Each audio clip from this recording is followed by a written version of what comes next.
Obrigada, Marília. Foi um prazer ouvi-la.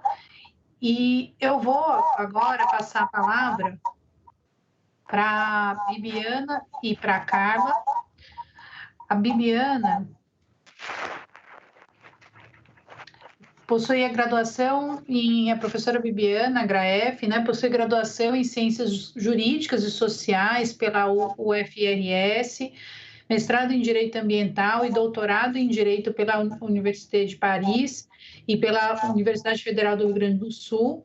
É professora da disciplina de Direitos Humanos e Envelhecimento da graduação em Gerontologia da EASH-USP e é responsável pelo convênio, junto com a coordenação do núcleo, pelo convênio de cooperação entre a Defensoria Pública de São Paulo e a EASH-USP. E a Carla Mauch é pedagoga, com especialização em ajudas técnicas e mestrado em Psicologia da Educação, participa de diversas redes e movimento em defesa do direito à educação e coordenadora técnica da ONG Mais Diferenças e integra o Conselho Consultivo da Ouvidoria Geral da Defensoria de São Paulo.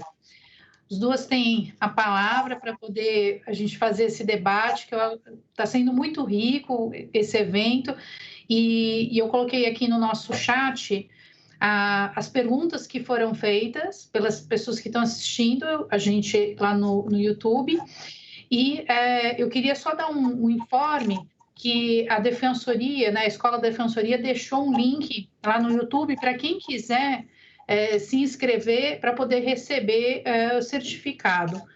Então, o link está lá disponível no chat do YouTube. Obrigada.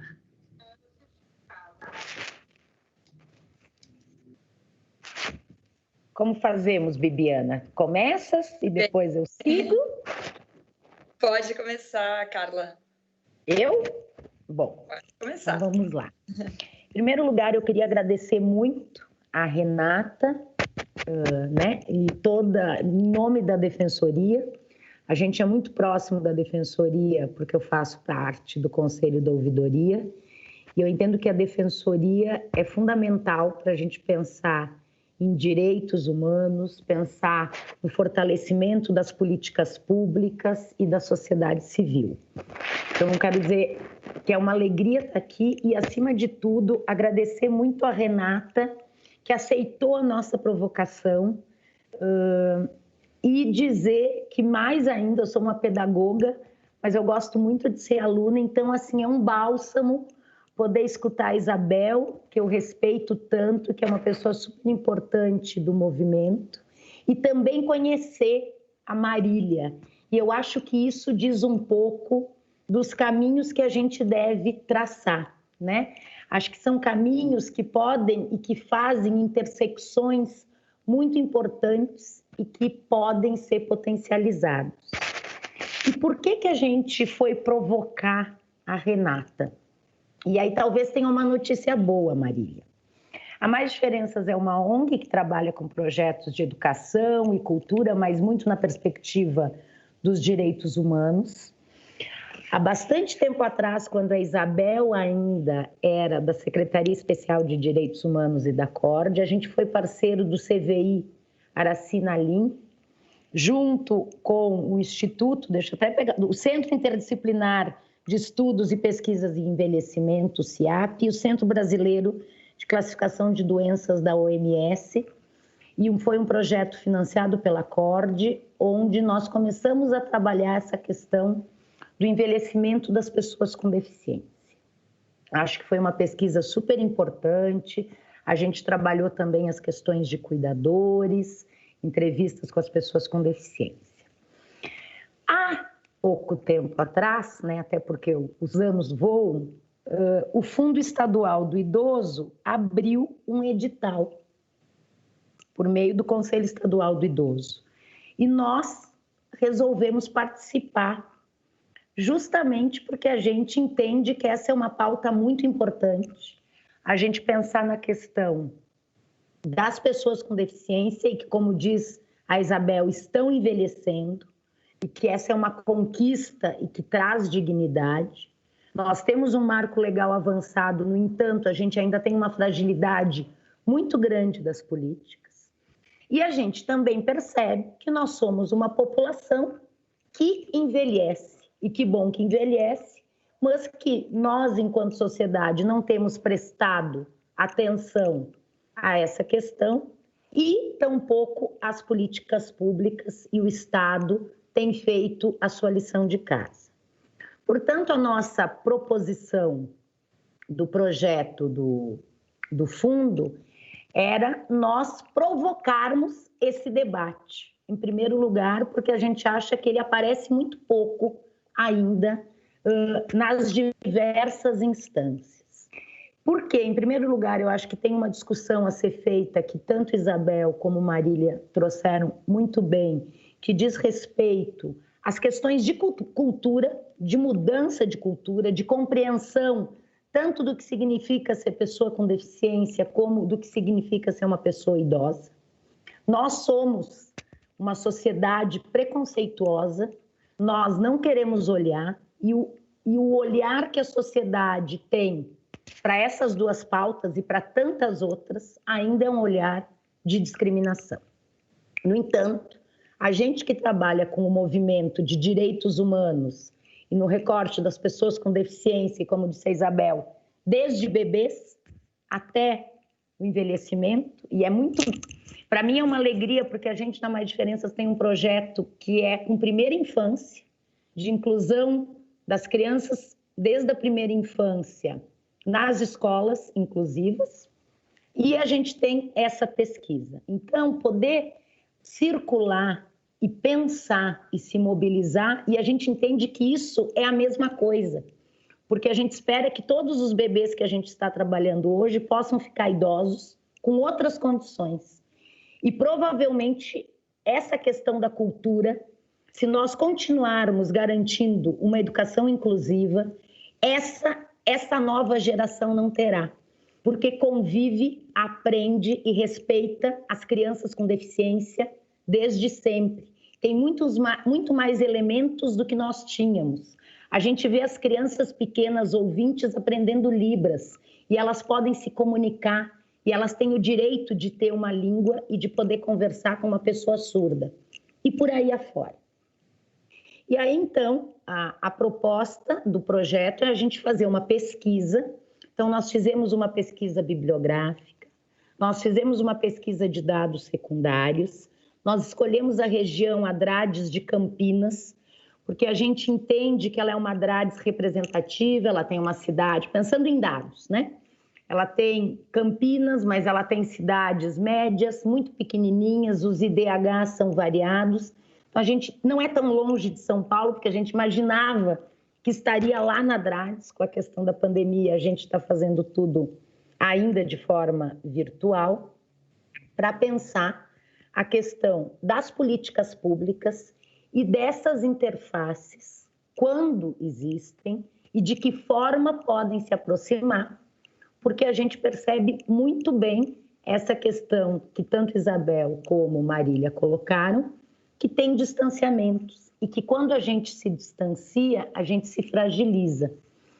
Tem um preconceito muito grande, a gente observa ainda em relação às questões de deficiência e capacitismo. E para os idosos que vão tendo perda funcional, muitas vezes um recurso de acessibilidade poderia auxiliá-los muito na autonomia e na independência, mas ainda tem uma barreira e uma resistência muito grande de não querer parecer que tem uma deficiência. E isso tem a ver com como a sociedade olha para esses sujeitos que a gente está falando aqui. Em contrapartida, a gente também percebe que as políticas públicas, que já são frágeis e são escassas, têm muito a aprender quando estiverem mais próximas. E acho que a Isabel falou muito bem que a questão da acessibilidade nos une muito. E nessa perspectiva, a gente tanto percebe que a gente vem avançando na acessibilidade, muito pela luta e pela defesa do movimento das pessoas com deficiência, e que poderá beneficiar muito os idosos, mas também as políticas públicas. E se a gente analisar um pouco a Convenção Internacional da ONU e as questões de envelhecimento ativo, a gente está trabalhando princípios de dignidade, né? A gente está trabalhando uma perspectiva social e não só uma perspectiva do modelo médico e da doença. Então, a gente está fazendo esse projeto que tem essa... E agora a gente está numa fase de pesquisa de dados primários que está sendo online, tanto para gestores públicos como para serviços da rede de atendimento. A gente começou essa semana a pesquisa, que a gente estava esperando a eleição. A gente tem 9 equipamentos da rede de atendimento que já atenderam e 5 gestores públicos, mas a gente espera que todo mundo participe. Depois a gente vai produzir um relatório que vai ser compartilhado, um seminário para discutir, né, os achados e o que a gente aprendeu. A gente também vai ter uma pesquisa qualitativa para poder pensar em 3 municípios que tenham boas práticas ou que estejam tentando pensar nessas questões. E aí a gente entende que a nossa proposição ela foi muito ousada no sentido de que tem muito pouca pesquisa nisso, mesmo no campo acadêmico. As políticas públicas ainda se falam um pouco e a sociedade civil também.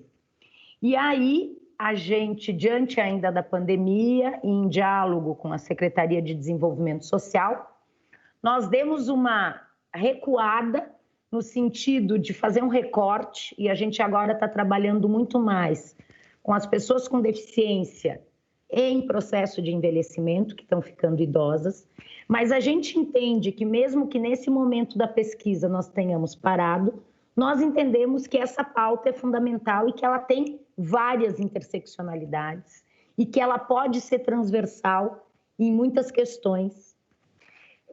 Então, é um pouco daí, e eu estou muito feliz de poder ver que não era alguma... Porque, às vezes, o movimento social dá uma enlouquecida, a gente devaneia, assim, um pouco. E tinha horas que a gente achava, será que não? E aí foi muito importante também a conversa com a Renata e com o Rodrigo, porque se a gente for analisar o núcleo dos direitos da pessoa com deficiência, ele é da pessoa com deficiência e dos idosos. E aí eu acho que também tem muito aprendizado para a gente pensar. A gente sabe que, por exemplo, na própria Conferência da Defensoria tem uma solicitação de dividir os núcleos. E eu acho que isso tem que ser pensado, não é nem que sim, nem que não, mas por que sim, por que não, quais são os pontos que pode fortalecer estando junto, quais são as questões que não têm um diálogo tão próximo. Então, é um pouco por aí o nosso movimento, quer seja com a Defensoria, e o que a gente vem estudando, e que eu acho que essa pauta tem que se fazer visível em todas as instâncias, e todos nós, como a Marília disse, temos um compromisso com essa questão. Eu vou passar para a Bibiana, mas a gente já tem questões super interessantes também do público, mas eu queria passar para a gente poder fazer uma roda de conversa mesmo, prosear, que acho que a gente precisa prosear muito para poder avançar. Bem, boa noite. Me descrevendo brevemente aqui, então... Eu sou uma mulher de 41 anos, cabelo castanho claro, que está preso, pele clara. No fundo tem uma prateleira com livros e algumas plantas. É uma grande satisfação estar participando desse debate tão importante. Eu cumprimento a EDEP na pessoa do Guilherme, cumprimento a Renata e o Rodrigo do Núcleo e parabenizo a Carla por ter trazido provocado, né, essa temática, e cumprimento muito a Isabel e a Marília por essas exposições que foram simplesmente, ao meu ver, perfeitas para inaugurar isso que será um ciclo, né, de eventos. E perfeitas por quê? Porque a Isabel e a Marília, elas representam, né? Elas encarnam, além do conhecimento, um protagonismo, uma história nessas lutas, né? E elas trazem questões importantíssimas, que eu acho que são questões de base, realmente, para a gente iniciar essa conversa que tem que ser, essa prosa, né, Carla, que tem que ser que tem que ser longa mesmo, porque a gente talvez tenha passado muito tempo sem conversar, né? E a gente realmente tem muitas intersecções, né? Então, eu acho assim, queria destacar da fala da Isabel a questão comum, né? Que eu vejo também, tanto envolvendo as pessoas com deficiência como as pessoas idosas, que é essa luta por se afastar de uma identificação com o diagnóstico de doenças, né? Eu acho que isso é uma coisa muito importante, porque no campo da gerontologia foi uma batalha muito, muito grande, né, Marília? E ainda é essa afirmação de que a velhice não é doença, né? E também, Isabel, a questão da imagem que você traz, né? Que é comum também, assim, uma questão importante entre esses grupos, né? Que são tão agredidos com imagens estereotipadas, com imagens negativas, e como eu vi já nos comentários aí do grupo, que alguém colocou, durante a pandemia, por exemplo, agora, como isso foi realmente explicitado muitas vezes, né? Nas imagens aí que foram veiculadas, que circularam, né? E não à toa, a Comissão Interamericana de Direitos Humanos, quando adota uma resolução sobre a pandemia e a necessidade de respeito e proteção aos direitos humanos de grupos mais vulneráveis, traz, nesta resolução número 1 de 2020, observações importantes, tanto em relação às pessoas idosas e as pessoas com deficiência, entre outros grupos, né?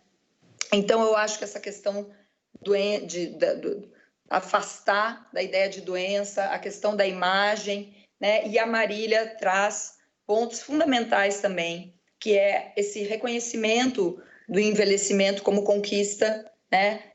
Também tendo esse olhar crítico importantíssimo de, sim, é uma conquista, mas em que contexto? Né? E uma conquista para quem? Então, e a Marília traz também essa questão fundamental que ela identifica de como, no campo da gerontologia, realmente nós temos poucas ocasiões, temos tido poucos olhares voltados para essa questão das pessoas com deficiência, né? Então, eu acho que aí, para a gente iniciar uma conversa, nós temos identificações importantes, que existe esse distanciamento e que existe uma necessidade de aproximação, porque existem interfaces, e essas interfaces são múltiplas e variadas, né? E apenas para citar algumas outras que a gente poderia também abordar e desenvolver, quer dizer, a gente tem toda a problemática da pessoa com deficiência, o envelhecimento da pessoa com deficiência, que nós mencionamos rapidamente aqui. E eu acho que até temos mais trabalhos sobre isso do que pensarmos na situação da pessoa idosa que, após os 60 anos, encontra barreiras, né? Encontra limitações funcionais, e esse um campo que a gente precisa avançar. Mas, além do envelhecimento da pessoa com deficiência, a gente tem o envelhecimento dos apoiadores e cuidadores das pessoas com deficiência que necessitam de apoiadores, né, e cuidadores. E aí a gente tem toda uma questão, né, de políticas públicas que poderiam também pensar nessas situações, nesses grupos, né, entre pessoa com deficiência e apoiadores. E muitas vezes eu tenho um pouco mais de contato com as políticas públicas na França, e, por exemplo, lá se discutiu muito essa questão, por exemplo, nas instituições de longa permanência para pessoas idosas, da necessidade de acolher, muitas vezes, um idoso ou uma idosa com seu filho ou sua filha, e esses arranjos, né, institucionais e também habitacionais, né, com os apoios também comunitários e no local para que as pessoas com deficiência também possam vivenciar o aging in place, ou seja, envelhecer no seu lugar, né, com a sua comunidade. Então, realmente são várias as interfaces. Vocês comentaram também da questão do BPC, né? É a alocação comum que a gente tem, que interessa a esses dois grupos, né? Pessoas idosas, no caso, aquelas que são acima de 65 anos, para o BPC, né?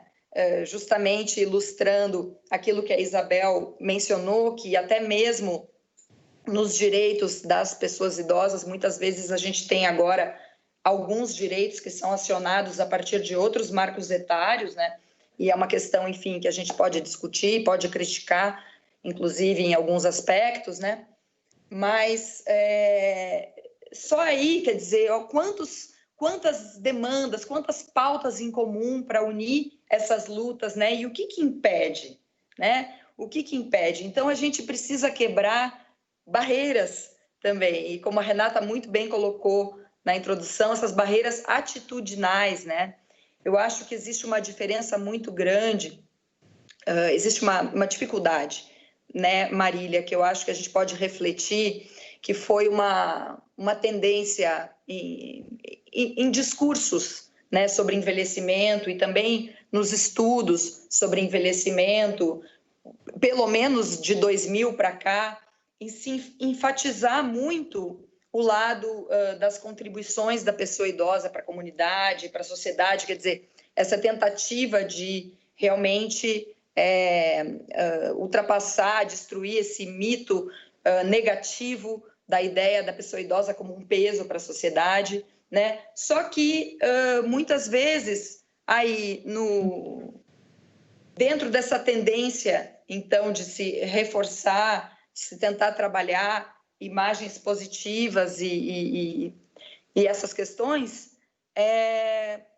quantas vezes não se está incorrendo também no erro, né? Na atitude também preconceituosa de buscar desassociar a ideia de que o envelhecimento também envolve situações, né, que muitas pessoas idosas, como os dados que a Isabel traz do IBGE, aí, né, o percentual tão grande na população daquelas pessoas que encontram as barreiras são pessoas de 65 anos ou mais, né? Então, assim, por que também tanta dificuldade em a gente reconhecer, né, essa realidade e entender que pessoas com deficiência não é o problema não está na pessoa, né? O problema está na sociedade, o problema está justamente nessas barreiras. Então, eram só esses comentários iniciais, mas a gente pode, acho que é uma boa ideia a gente fazer mais um formato de roda de conversa.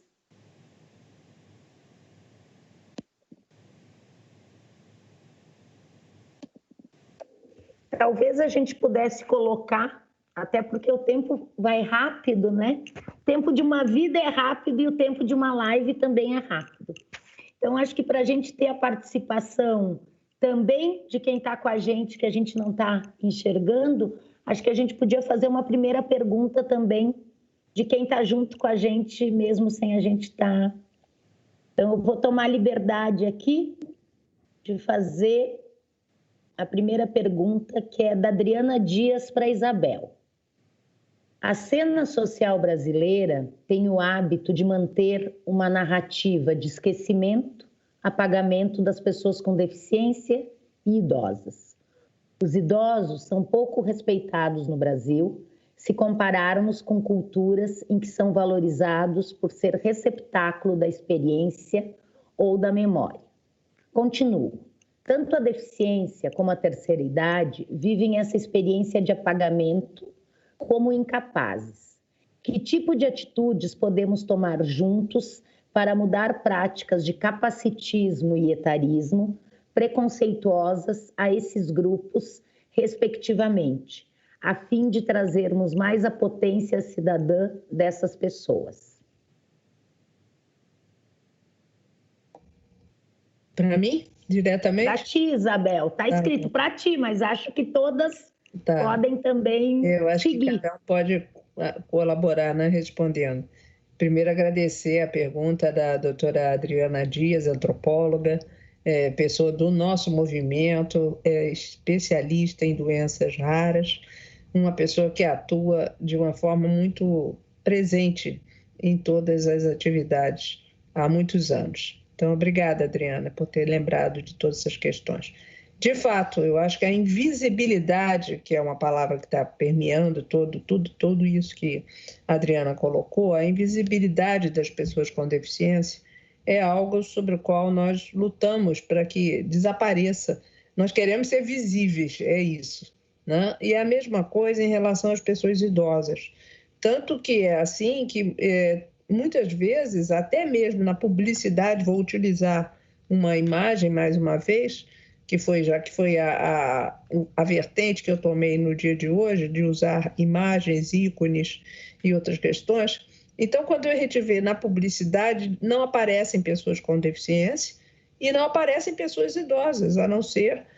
tanto que os próprios artistas, dizem o quanto é difícil, depois de você ter tido tanta fama, continuar tendo oportunidades de trabalho quando você alcança uma idade mais avançada, salvo a nossa querida Fernanda Montenegro, que não a tirem do nosso dia a dia, como já fizeram com outros artistas mais idosos também. Mas só lembrando dessa maneira, é essa invisibilidade que empobrece a representação dos dois grupos. E com isso acaba que cada grupo luta por si mesmo, e não vê que a luta tem que ser uma luta comum, né?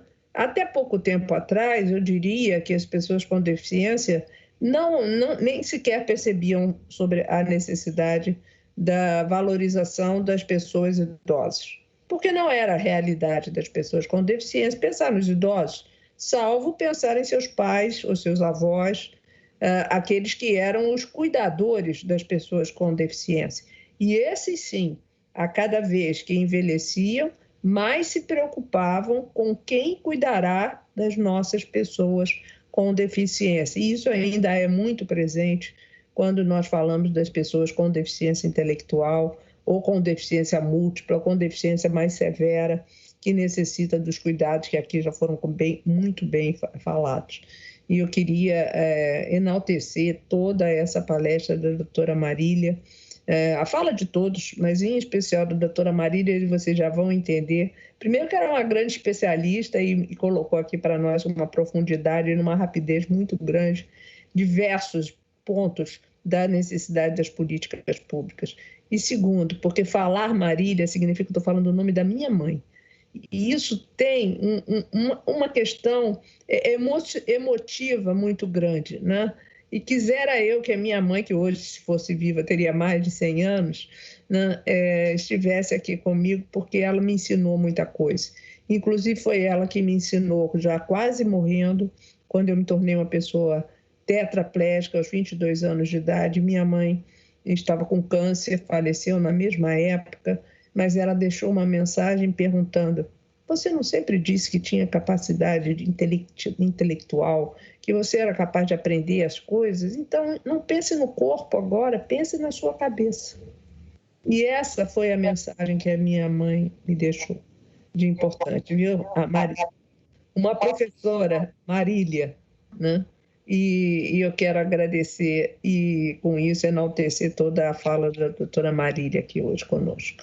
Bem, o que nós podemos fazer para ter uma agenda comum?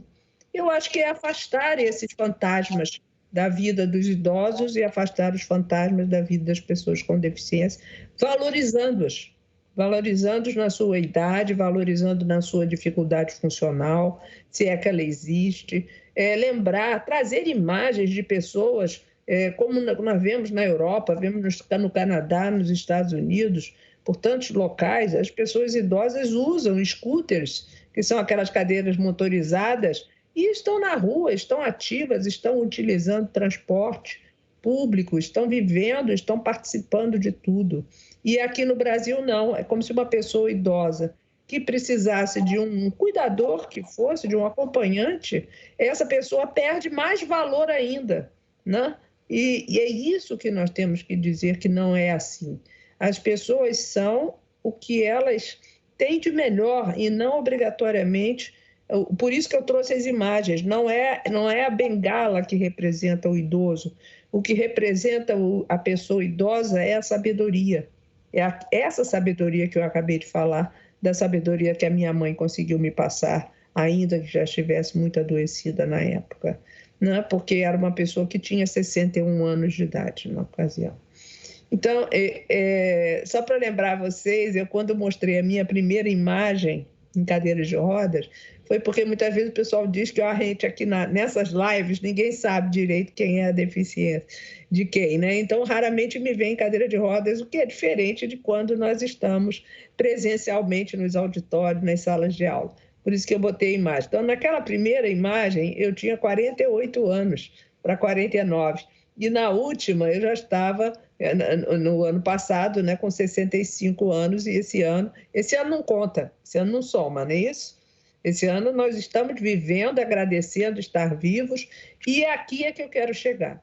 Essa pandemia, quando ela trouxe a noção de que seria mais severa e mais prejudicial à sobrevida e à qualidade de vida dos idosos, é como se essa pandemia não tivesse tido o mesmo impacto.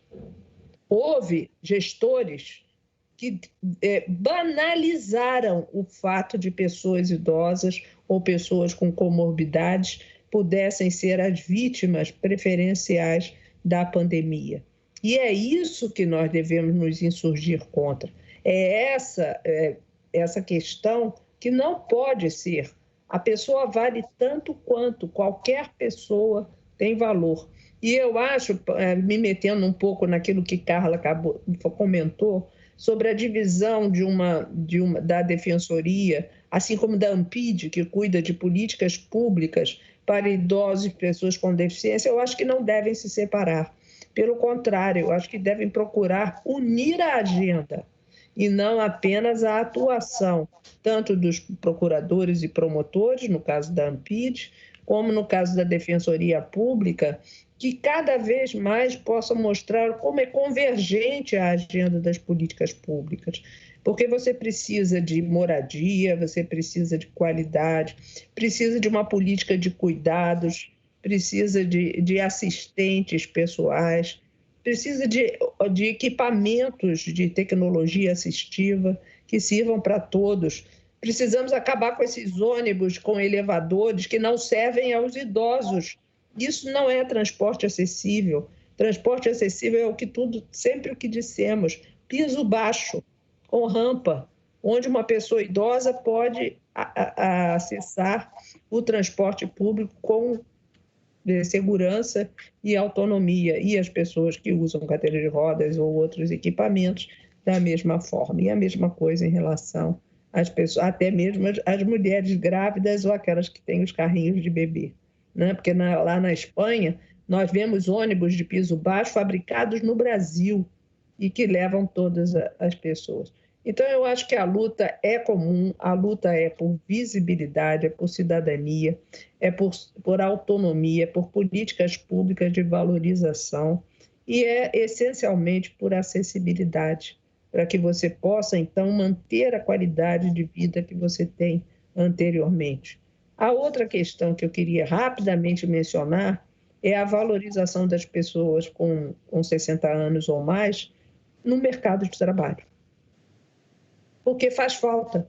Por que no serviço público nós podemos estar e deveremos estar? Por que agora, de repente, as aposentadorias serão com mais de 60 anos, quando pessoas muitas vezes não têm condições, as que não têm condições porque o trabalho é pesado, mas outras tantas têm, né? Servidores públicos podem ficar agora não só até 70, mas até 75 anos de idade, se tiver condições para tal. Então, nós devemos valorizar essa informação intergeracional, que é tão importante.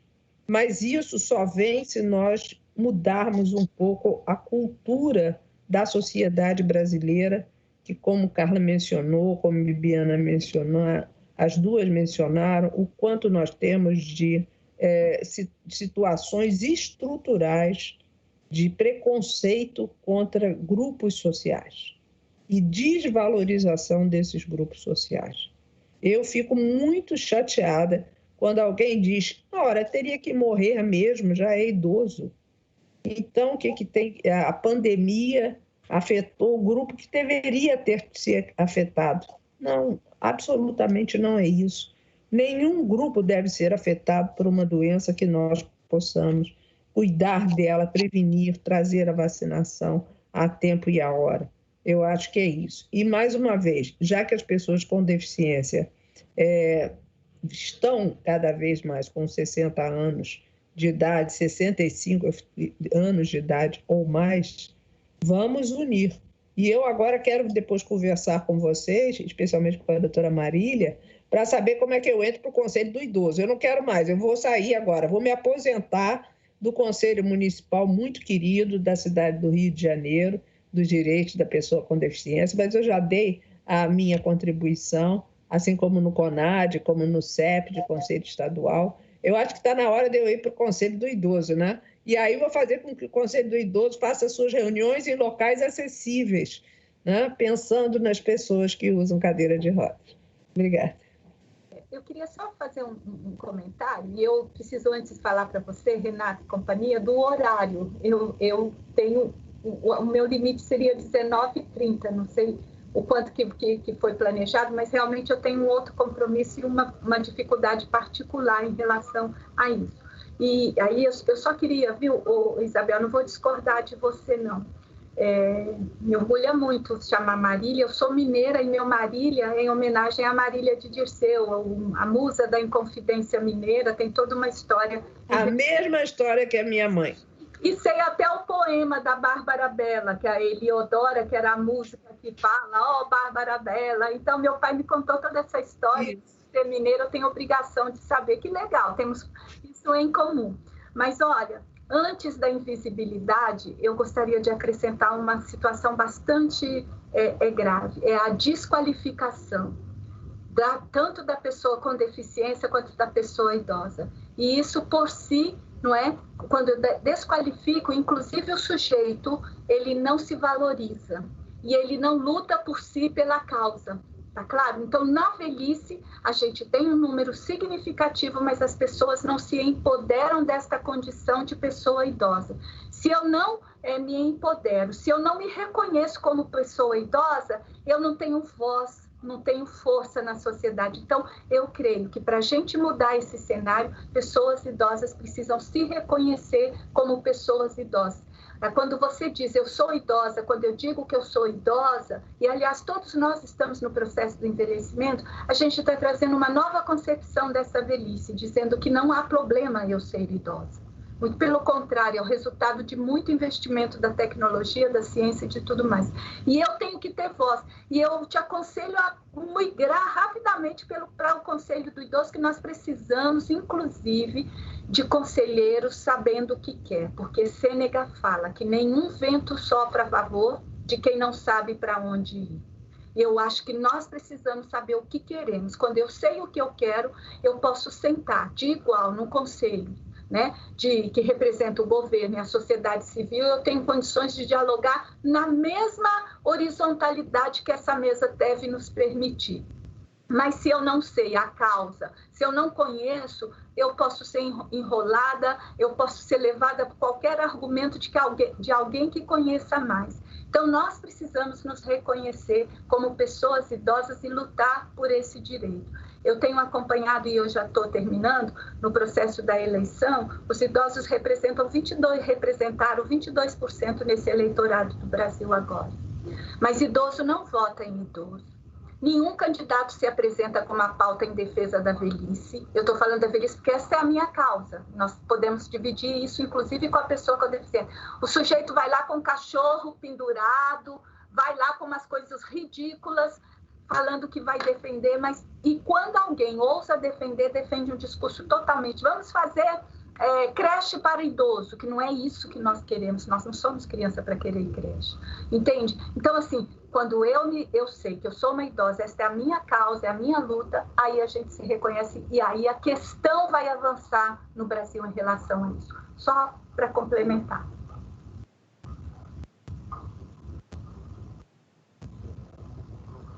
Sobre o limite de horário.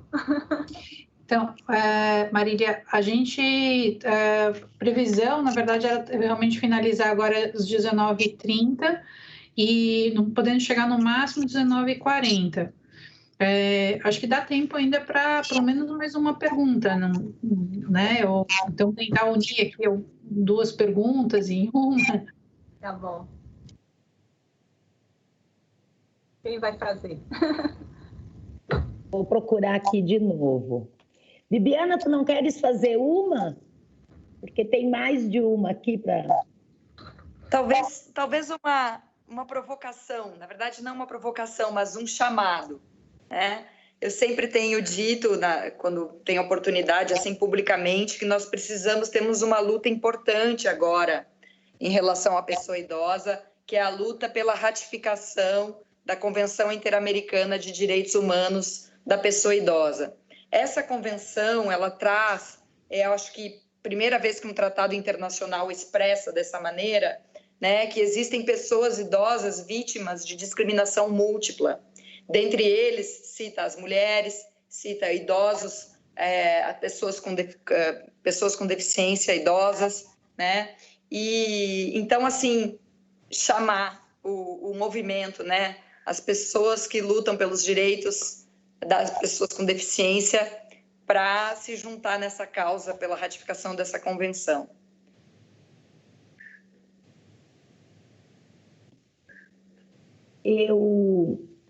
Antes de fazer uma pergunta, eu também acho que a gente terá outras conferências, mas talvez essa provocação da Bibiana possa ser também aí chamando um pouco o núcleo para nos ajudar.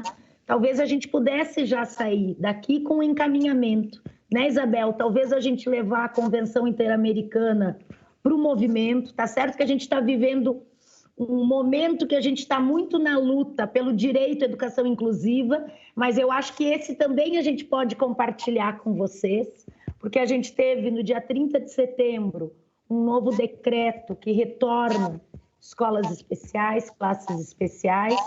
Então, eu acho que a gente está vivendo isso, mas não dá para a gente olhar só o nosso umbigo e talvez a gente pudesse fazer a lição de casa de compartilhar com o movimento das pessoas com deficiência, Isabel e Renata, a questão da convenção.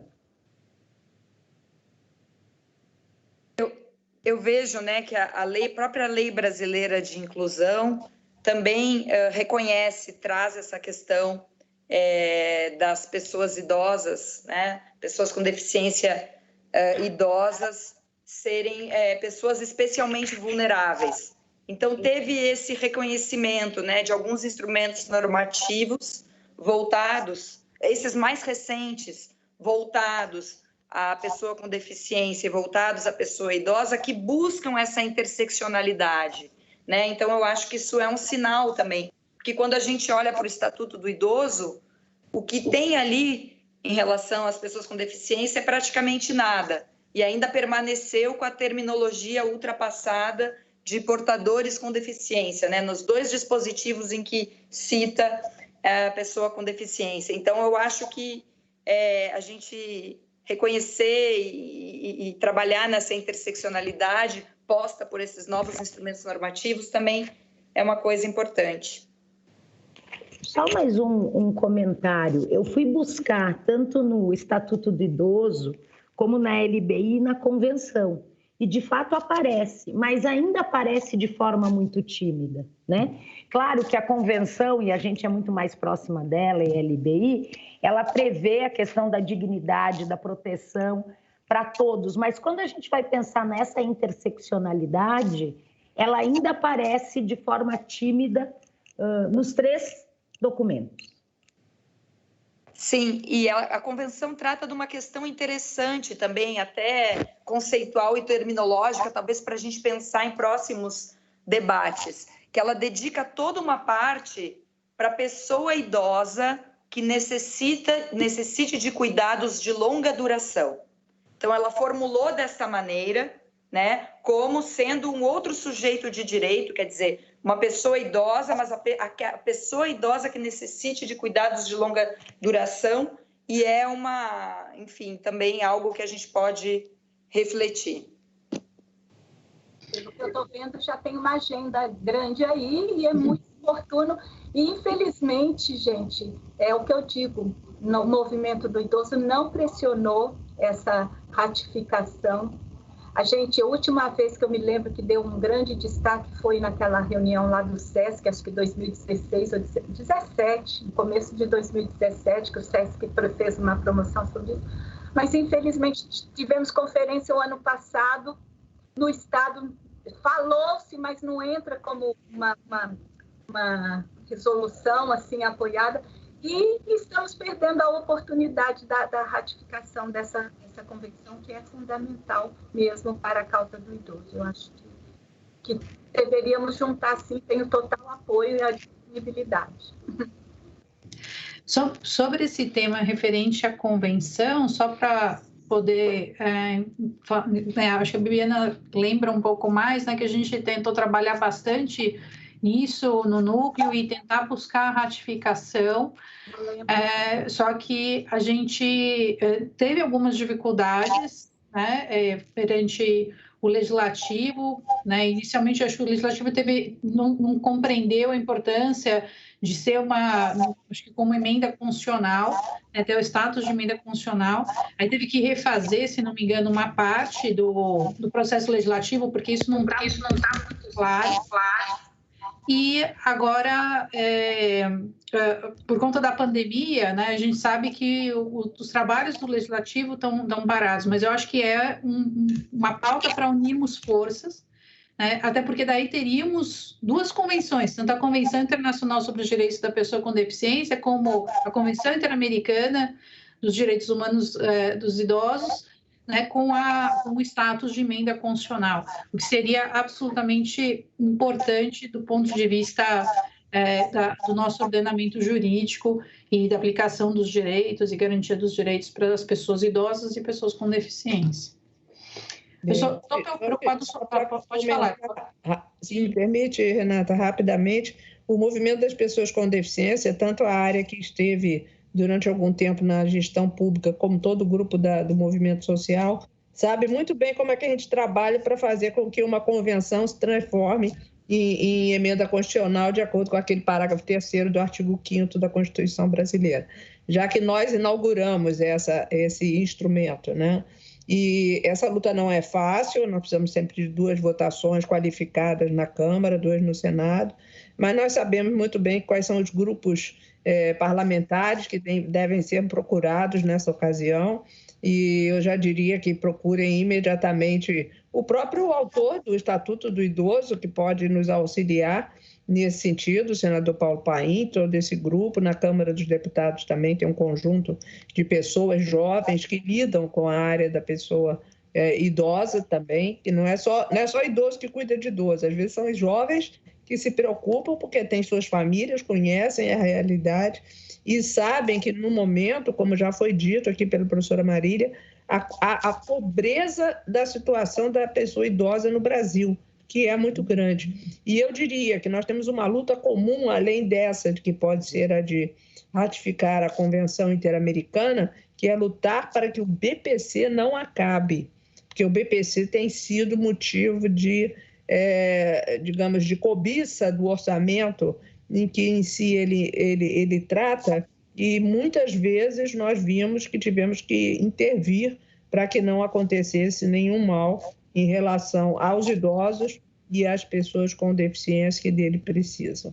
É isso. Mas estamos às ordens, temos toda essa memória guardada, sabemos como é que se faz esse processo do início até o fim, até o decreto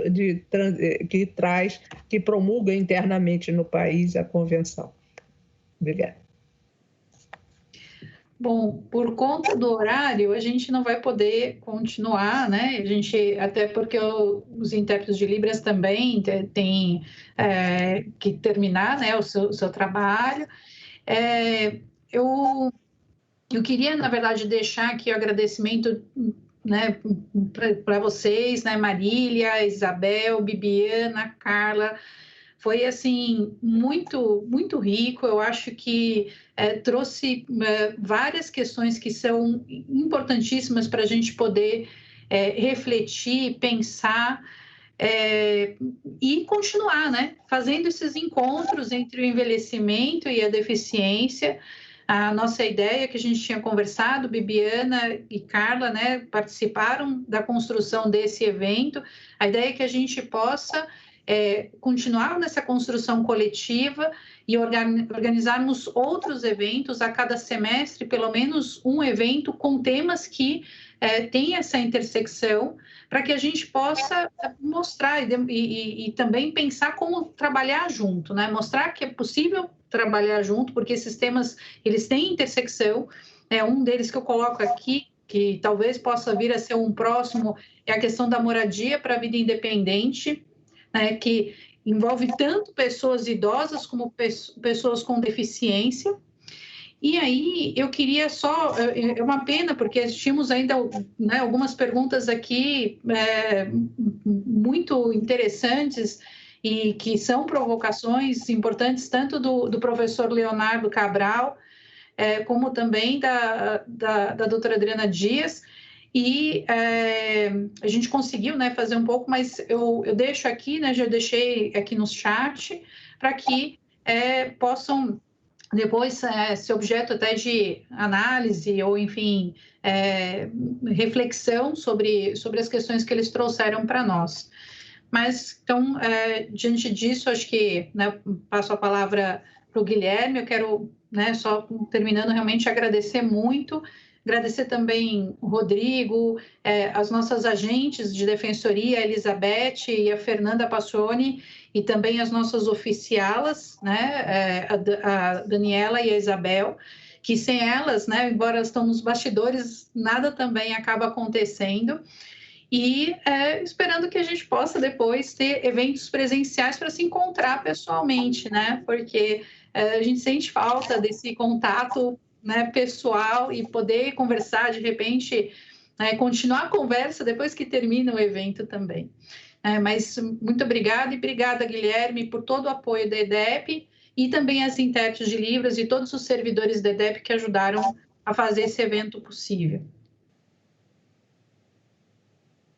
Obrigado, Renata, foi um prazer. Agradecer a participação de todos e todas. Tudo que foi colocado aqui, né, não dá nem para dizer a importância que tem para esse tema. Eu esqueci de falar uma coisa importante: eu fui membro do núcleo da pessoa idosa e com deficiência durante 4 anos e sinto pertencente aqui a esse grupo também. Participei do Conselho do Idoso, que foi colocado aqui no Conselho Estadual de Idoso, e dar essa voz para a sociedade tão importante, né? E acho que quando a gente fala em política pública, né, se não tiver essa voz, tudo perde sentido, né, no sentido de tudo que foi colocado.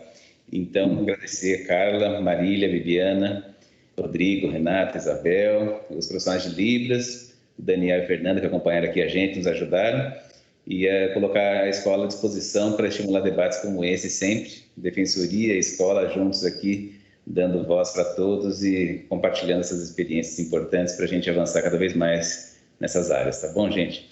Então, foi um prazer, muito obrigada. Com isso, a gente encerra esse evento e, se possível, fazemos mais para frente, seja na modalidade remota, como essa, que nos ajuda numa parte, mas preferencialmente de forma presencial, assim que possível, tá bom? Rodrigo, se quiser colocar uma questão também aí para encerrar, fica à vontade. E pela escola a gente já está caminhando para essa conclusão, né? Bom, eu queria agradecer a presença de todas aqui, e todo mundo que conseguiu assistir e assistiu o nosso evento, e participou e fez pergunta. Queria convidar a todos e todas que participaram e que assistiram os eventos para participar dos próximos encontros. E agradecer também a equipe do Núcleo, a Renata já nominou todo mundo, e agradecer a Renata também, e aos nossos convidados, a Isabel, a Bibiana, a Marília e a Carla, por terem participado hoje do evento aqui conosco. Então é isso, queria encerrar agradecendo, e até o próximo encontro. Então. Muito obrigado, até mais a todos. Tchau, tchau. Tchau.